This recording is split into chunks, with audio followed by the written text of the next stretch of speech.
Dressed for the occasion today, and I mean business, because if you're like me, you were expecting Barcelona to have a very quiet transfer window, especially after all of their financial problems have been aired throughout the media. But now all I see are headlines of Raphinha signing for Barcelona for $70 million. Lewandowski, who's all but confirmed to be signing for Barcelona for $50 more million.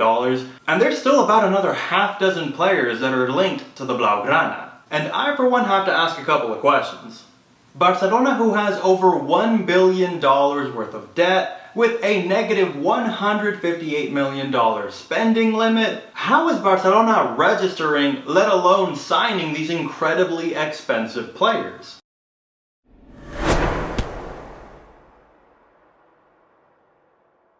It's no secret that Barcelona has had no cash on hand for the last couple of years. Many factors come into play here, but if I had a look at Barcelona's cash flow statement, I am sure that the largest expense would have to be their wages. And it took a lot of research to get this video together, but I have found a 565 million wage bill for the Blaugrana last year. And if that weren't bad enough, Barcelona has had a terrible habit of giving players IOUs instead of their wages.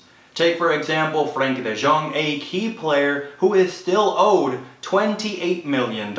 And keep de Jong in mind because he is going to be a player to keep an eye on throughout the rest of the summer transfer window, but more on that later. So with no cash on the balance sheet and with debts piling up, what can be done? The answer is start selling some assets.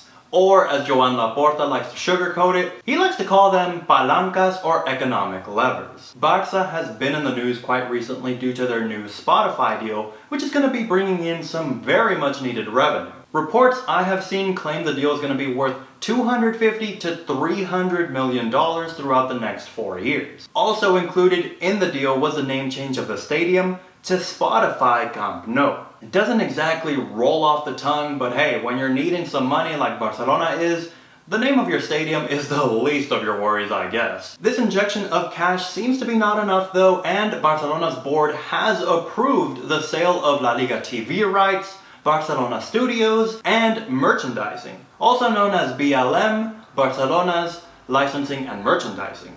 The vote was unanimous, and unsurprisingly, all three were approved for sale. 49.9% of Barcelona's studios as well as BLM have been put up for sale, and 25% of La Liga's TV rights are up for sale. Currently, Barcelona has sold 10% of their La Liga TV rights for about $210 million, and that's for the next 25 years. As for the remaining assets, I think Kevin Hatchard does an excellent job of explaining the situation Barcelona finds themselves in. The second target is to pull another of these levers, which is to basically sell another 15% of the TV rights for the next 25 years. The other option they've got, and this is extraordinary when you think about it really, is to sell 49.9% of their of BLM, which is basically the company that deals with their licensing and their merchandising.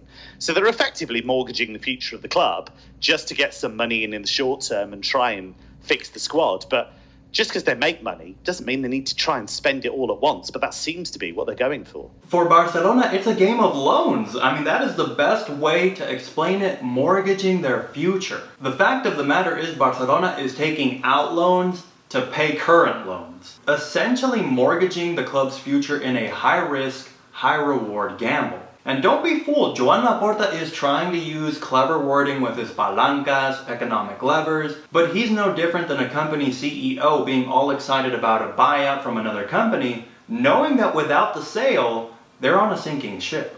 And last but not least, let's have a look at Barcelona's recent activity in the transfer market this summer. And I have to say that Barcelona was looking very conservative at the start of the transfer window, with Kessié and Christensen both on free transfers coming into Barcelona. Next was Dembele, who became a free agent when he was stalling on his contract, eventually ended up signing. Xavi really wanted him to stay with the club, so he got his man. But then it seemed like Joan Laporta and the board flipped a switch, and they were out on a shopping spree. Raphinha signed for Barcelona for a reported $70 million, followed closely by Lewandowski just a couple of days later for another $50 million. And this doesn't even include other names linked to the Blaugrana like Bernardo Silva or Koundé from Sevilla. So they're still out there shopping despite already having spent $120 million. Next, let's have a look at their departures. Coutinho went to Aston Villa for $22 million. Lenglet is out on loan to Tottenham Spurs. Dani Alves has gone as well as a free agent. Also did not go quietly, but that's another topic for another video. Trincao went over to Sporting for a reported $3 million. So let's do some quick math.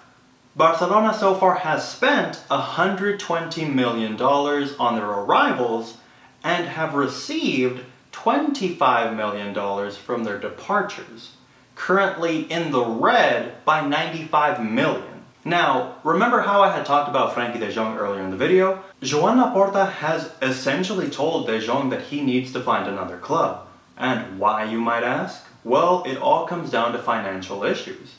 De Jong would bring in the prettiest penny, currently at about $85 million, with the deal already agreed by Barcelona and the Devils. But the issue is, De Jong is still owed $28 million in wages, and he does not want to leave Barcelona. That was his dream club, and he doesn't want to go to Man U, where he wouldn't even be able to play in the Champions League. As for my personal thoughts, I see this as another short-sighted transfer window by Barcelona. They're bringing in a lot of cash, sure, but they're doing that by trading earnings in the future. Kicking the can down the road, Joan Laporta knows 5 to 10 years from now he's not going to be around to be dealing with any of the consequences. This transfer window reminds me a lot of when Neymar was sold. As soon as Barcelona had a lump sum of cash, boy, it was burning their pockets, and that's how Joan Laporta's acting now. He's bringing in all this money and spending it as soon as he gets it. But I want to know what you think. Is Barcelona solving the issue? Are they going to be able to have a team that's going to be able to challenge Real Madrid for La Liga and also be able to get out of the group stage in the Champions League this year? Or are they just putting out temporary fires while bigger problems loom in the future? As always, I will catch you in the next one. Peace.